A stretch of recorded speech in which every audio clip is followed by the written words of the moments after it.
maketa Plečnikove hiše? Ja, to je maketa Plečnikove hiše, pa če boste pogledala, boste videla, da je to res taka zelo velika hiša. To pa zato, ker je to ena hiša sestavljena iz 3 hiš. Se pravi, tele 2 hiše tukaj spredaj, ti 2 sta tudi starejši in jih je Plečnik kupil. Tale tukaj je pa hiša, ki si jo je Plečnik čisto sam zasnoval. Pa boste videla, da če tole naprimer gor odpremo, se lahko vidi, da si je on zamislil, da bo imel tukaj noter okroglo sobo. Pa ne samo eno, ampak 2. To je pa njegova spalnica, to bomo pa tudi mi šli potem pogledati. A je Plečnik živel sam v tej hiši? Ja, bolj kot ne je tukaj noter sam živel. Najprej je sicer želel tukaj noter živeti s svojo sestro in pa še z 2 bratoma, ampak potem kasneje pa tukaj noter sam živel bolj kot ne. To je Ljubljana. Ja, to je maketa Ljubljane, ki prikazuje vse stavbe tudi, ki jih je Plečnik naredil. A to, kar je z belo obarvano, to si on zamislil? Točno tako, to, kar je označeno z belo, je Plečnik naredil oziroma zasnoval, pa se mi zdi, da se zelo dobro vidi, zakaj se reče danes, da je to Plečnikova Ljubljana. In kje pa je Nuk? Nuk, knjižnica Nuk je pa tukajle. Mi smo pa sedaj mi? Mi smo pa zdaj tule, tukaj smo mi zdaj pri Plečniku. Kje pa Plečnikov stadion? Plečnikov stadion je pa tamle dol. Pa Žale? Žale so pa tamle dol. Daleč. Ja, daleč.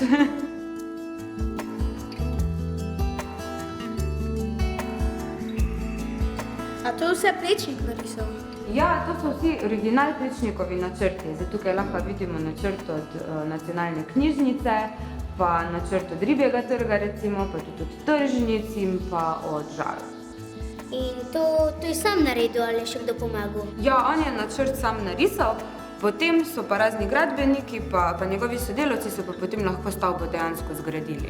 A je on to delal s svinčnikom?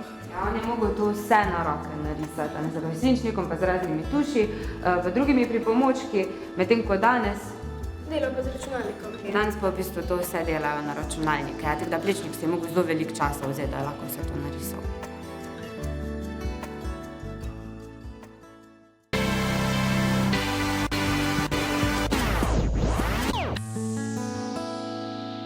A je to Plečnikova družinska slika? Tako, to je slika, ki prikazuje Plečnikove družinske člane. Kateri je bil pa tu Plečnik? Plečnik je pa tale mladenič tule gor. Kaj so pa ostale slike kle? Ostale slike pa prikazujejo Plečnika skozi njegovo življenjsko obdobje. Tukaj začnemo, ko je bil še on bolj mlad, potem naprej, ko je že začel arhitekturo študirati, potem kasneje že kot malo starejši gospod, ko je bil profesor in pa vse potem do njegove smrti. Kdaj pa je umrl? 84 let je bil star, ko je umrl. A je on skozi živel v Ljubljani? Ne, ni skozi živel v Ljubljani. Rodil se je v Ljubljani, potem se je za nekaj časa preselil v Avstrijo, kjer je študiral, potem se je celo preselil na Češko, kjer je v Prago, točno tako, potem se je pa iz Prage vrnil nazaj v Ljubljano, kjer je pa potem tukaj ostal do svoje smrti. On je tudi učil? Ja, je tudi učil veliko učencev. Najprej je začel učiti v Pragi, potem, ko se je pa vrnil v Ljubljano, je pa tudi tukaj učil na fakulteti za arhitekturo. A je on tukaj živel pa delal? Tako, on je tukaj živel in delal, in tukaj je imel tako zelo veliko hišo, je imel tako sprejemnico, je imel kuhinjo, tukaj je imel na primer svojo spalnico in pa tudi risalnico, pa še tamle kopalnico.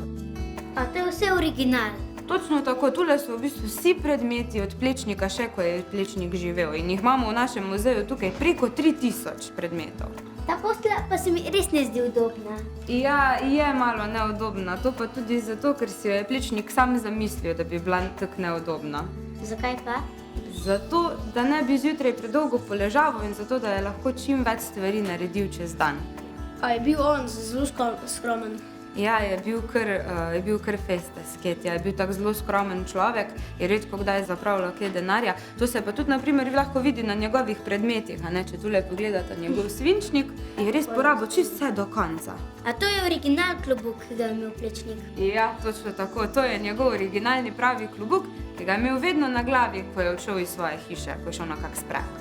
Kje se pa zdaj nahajamo? Mi smo pa zdaj v Plečnikovem zimskem vrtu, ki si ga je on zamislil zraven zato, ker je imel zelo rad rože. Ampak če pa pogledate skozi okno, boste pa lahko videla, da je imel to tak zelo velik vrt.